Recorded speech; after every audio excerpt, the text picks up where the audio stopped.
Saudara-saudara dan mati Allah, kemarin saya janji mau bercerita tentang seorang sahabat saya yang dapat berkah karena dia ngegeber sholat malam 40 malam. Ustaz, emang ada dalilnya tuh? Kita nggak usah ngomong dalil dulu lah. Dengerin dulu nih cerita. Jadi sahabat saya ini, ya sebut saya begitu, namanya Yusuf. Dia nggak punya kerjaan, gitu. Nggak ada kerjaan. Lulus SMA, SMK gitu, dia nganggur 2 tahun. Dan dia merasa dia begitu tuh karena pernah menolak kerjaan. Jadi ketika dapat kerjaan jadi kasir, dia menolak. Dia pikir, masa gue kasir sih? Abis itu mati lampu gitu, nggak kerja-kerja. 2 tahun dia berjalan. Di 2 tahun itu kemudian, di tahun kedua itu dia ketemu sama seorang guru. Dia bilang, coba sholat malam 40 malam tuh turut, insya Allah berubah hidup. Tidak gitu. Mendengar itu karena dia emang lagi butuh, dia geber tuh sholat malam. Dia geber sholat malam gitu. Tapi sampai hari ke-30 berapa begitu nggak ada tanda-tanda bahwa dia bakal dapat kerjaan. Mulai ini hati diliputi keraguan, itu jangan-jangan salah niat, apa segala macam gitu. Nah pas ngaji lagi putaran 1 bulan, gurunya ngomong sama dia, lengkapin dengan sedekah. Nah persoalannya kan dia nggak punya duit nih buat sedekah.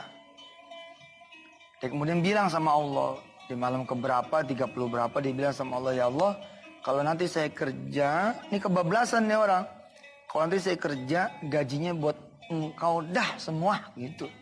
Saya cuma perlu kerjaan aja, nggak perlu gaji. Salah ngomong nih orang. Salah ngomong, harusnya kan bulan pertama gitu ya. Hah? Atau niat-niat misalkan mau sedekah gede gitu. Ini dia ngomongnya, saya cuma perlu kerjaan, nggak perlu gaji, pokoknya gaji buat engkau lah.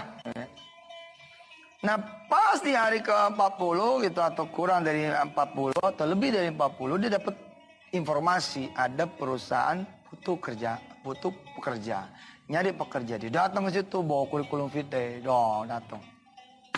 Assalamualaikum Pak, di sini butuh pekerja ya? Oh iya mas, tapi udah terlambat. Ya, udah terlambat. Iya. Tinggal 1 posisi nih kalau mau. Siapa namanya? Yusuf. Ya udah Yusuf, kalau mau aja. Tinggal posisi yang 1 ini aja nih yang belum ada nih, masih kita butuhin 1 orang. Oh iya Pak, ini kurikulum vitae saya. Nggak perlu kurikulum vitae. Hah? Nggak perlu kurikulum vitae. Gampang amat Pak kerjaannya. KTP aja sini. KTP doang. Warin mulia KTP. Dia nanya, Pak, posisi center di mana Pak kalau cuma pakai KTP doang? Kata si orang ini, posisi kamu bisa di lantai 3, bisa di lantai 2, bisa di lantai 1. Kadang-kadang bisa di dalam, kadang-kadang bisa di luar. Pokoknya di mana aja yang kotor, itu tempat kamu. Berarti si OB dong Pak. Ada masalah dengan kamu dengan OB? Dia inget tuh 2 tahun yang lalu dia nolak kerjaan jadi kasir. Wah akhirnya dia bilang, iya apa-apa dah. Jadi OB dah, yang penting kerja gitu. Nah di situ dia menginsapkan dirinya. Dia bilang perjalanan sholat malamnya mengantarkan dia pada bekerja. Dia yang salah. Kenapa tidak minta sama Allah kerja yang enak, kerja yang gajinya jutaan, kerja yang kemudian posisi langsung bagus. Jadi dia bilang, dong saya mintain cuma kerja, ya ini dapat. Akhirnya itu dijadikan terminal. Sholat malamnya yang mestinya berhenti di malam 40 itu ditembusin lagi sholat. Pengen naik derajat lebih tinggi lagi. Dan memang Allah kemudian menjamin kita semua kan. Nah ini dia jaminan tambahan. Ya. Dan hari ini pemirsa menjadi hari terakhir kita ngomong bab jaminan. Aqimis salata lidulukis syamsi ila ghasaqil laili wa qur'anal fajr inna qur'anal fajri kana mashhuda wa minal laili fatahajjad bihi. Nah ini dia. Kalau udah beres sholatnya tuh, subuh, zuhur, asar, maghrib, isya, atau sekalian beresin sholat wajibnya, tambahin supaya jaminan tambahan. Tambahin apa? Tambahin dengan tahajud. Fatahajjat bihi nafilatan laka asa ayyab'atsaka rabbuka maqamam mahmuda. Nah, sholat tahajud 40 yang pertama itu mengantar dia dapat kerjaan. Walaupun OB, maaf ya, tidak ada walaupun sebenarnya. Tapi kerjaan OB. Dia tembusin lagi nih 40 yang kedua dan seterusnya dia jadiin pakaian tuh sholat malam. Dia jadiin pakaian sama dia sholat malam. Begitu kerja dapat 20 sekian hari, menjelang dapat 30 hari, turun gaji. Orang lain pada senang dapat gaji, dia gemeter. Gemeter dia pada saat terima gaji itu. Ingat janji dia sama Allah. Kan janji dia sama Allah apa ya? Cuman butuh kerjaan, nggak butuh gaji. Gajinya buat Allah aja. Wah, dalam satu kesempatan ini cerita ya, ketemu dengan saya, beliau bilang, aduh aneh tuh antara sedih dan senang nih nerima gaji. Sedihnya ya udah kerja sebulan gitu, tapi masa jadi buat orang lain sih ya. Tapi akhirnya ya udahlah, saya pilih orang pertama yang saya kasih gaji saya utuh adalah ibu saya.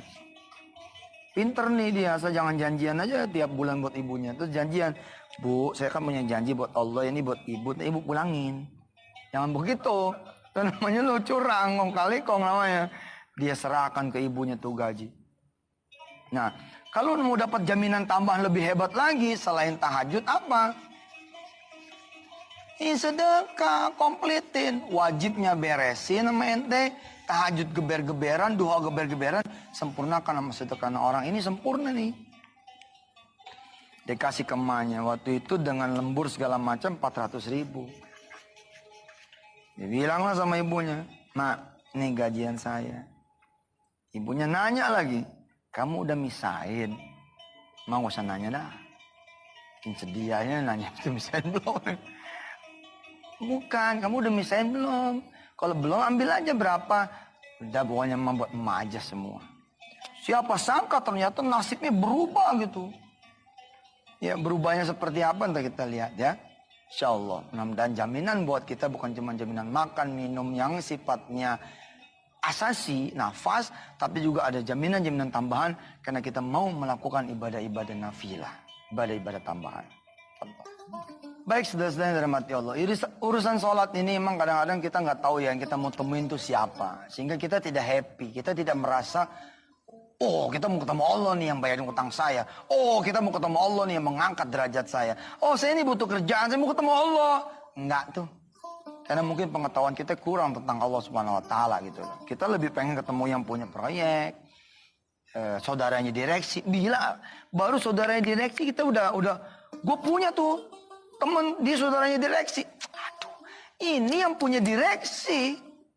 Masa sih nggak tergerak hati untuk menemui Allah gitu kan? Nah orang ini belajar nih dari segala keterpurukan dia. Dia belajar nih tentang Allah Subhanahu Wa Taala. Termasuk tentang sedekah. Begitu dia hajar gaji dia, hari pertama aja udah balik modal. Hari pertama udah balik modal. Lagi leha-leha di depan, datang temen dia, pakai motor. Dia bilang, Sof, gua titip motor gua sini ya. Banyak orang lalu lalang nih di kantor, siapa tahu mau motor aneh gitu. Ya udah, berapa duit? Sekian. Udah. Dia ngomong aja tuh sama teman sekantor. Mending ngomong di mana? Ngomong di toilet. Lihat loh, Allah tuh yang punya rezeki loh. Allah putik. Sana. Atau Allah bilang, balik. Rezeki pulang lagi kok. Bener loh. Duh. Kita tuh suka nggak melek loh, Allah tuh yang punya rezeki. Nih orang nih ngomong di toilet, Ji. Sambil begini, sambil berdiri. Gitu. Pak, ada yang jual motor tuh, Pak. Mana? Gitu. Oh, di depan. Terapaan. Kayaknya kayak nggak peduli gitu loh. Tapi hari itu dieksekusi. Temennya dipanggil, sore selesai, transaksi beres. Oh temennya bilang, nih buat ente. Buat ente-nya itu 400.000, sampai nangis tuh dia. Ya Allah balik lagi nih duit dia bilang. 400.000. Terus dia mikir, ibarat dagang baru sehari udah balik modal. Berarti kan 29 hari berikutnya untung tuh. Dia ini sebenarnya udah niat jelek nih sama Allah. Dia udah bilang begini sama Allah. Jadi pada saat menjelang dia mau ngasih mamanya tuh besok paginya, dia malamnya tuh dia doa begini doanya. Ini tuh bertutur dari dia nih. Ya Allah, boleh gak sih diralat janji gitu. 400.000 dibagi 30 kira-kira 15.000 lah ya, atau 12.000. Nah dia di hari kedua setelah dia sedekah tuh sama sholat malam di polin, dapatnya berapa coba? 40 ribu lebih. Dia bilang, subhanallah. Dan hari-hari berikutnya sampai dia bilang, sampai ini teman aneh bilang Yusuf ini, ya Allah Ustaz, rezeki aneh kayak air. Waktu aneh geber-geberan sholat sama sedekah tiap bulan tuh gaji saya utuh, blak gitu. Pokoknya gaji bang. Nggak diambil buat dia. Dia bilang, aneh permisi doang Ustaz, itu jadi duit.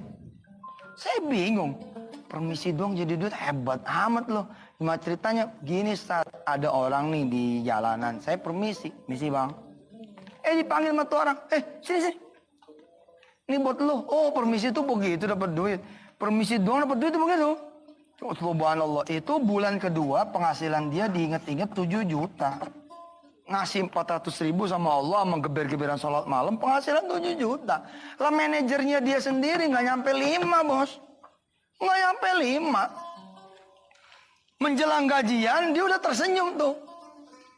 Dia bilang begini, kalau kayak begini nih nggak apa-apa tiap bulan juga nggak megang gaji. Dia bilang, yang penting dapat dari tempat yang lain. Dia tiban terus sampai kemudian tahun yang kedua. Terjadi itu 94, yang kejadian yang berikutnya tahun 96. Seperti apa ceritanya biar yang lewat dulu dah. Ya, Alhamdulillah pemirsa, selamat kembali di Wisata dan hari ini hari terakhir kita bicara tentang jaminan. Benerin yang wajib, hidupin yang sunnah. Sebisa mungkin yang sunnah-sunnah tuh bikin rakus. Tadinya nggak sholat duha, tadinya 2, 4, tadinya 4, 8. Gitu. Ya, tidak tahajud. Tadinya nggak sholat sunnah hajat. Tadi tidak puasa Senin Kamis. Pokoknya biar jaminannya tuh bertambah-tambah gitu loh.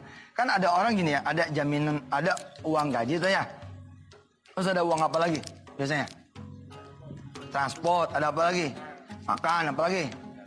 Tunjangan bini atu, tunjangan anak atu, betul lain kan? Karyawan bini atu, anak satu beda kan? Kalau karyawan bini 2, insya Allah dipanggil sama manajer, sini lu, gua aja baru 1, lu 2 lagi. Ini orang dijamin sama Allah dan ditambah-tambah lagi jaminannya karena luar biasa sholat malam dipolin sepanjang hidup dia kerja. Kemudian gajinya gue dipolin, bukan 10 kurang 1 tapi 10 dikurang 10. 94 dia berdagang sama Allah, 96 kangtau.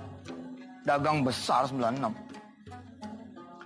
Jangan takut Pak, ente sedekah gaji takut sih. Adik saya tuh sedekah gaji total alhamdulillah dipecat tuh. Bener, udah cerita kan saya. Tapi kemudian pindah ke Qatar dia. 7 juta gajinya dia sebar 7 juta kali 12 bulan 84 juta.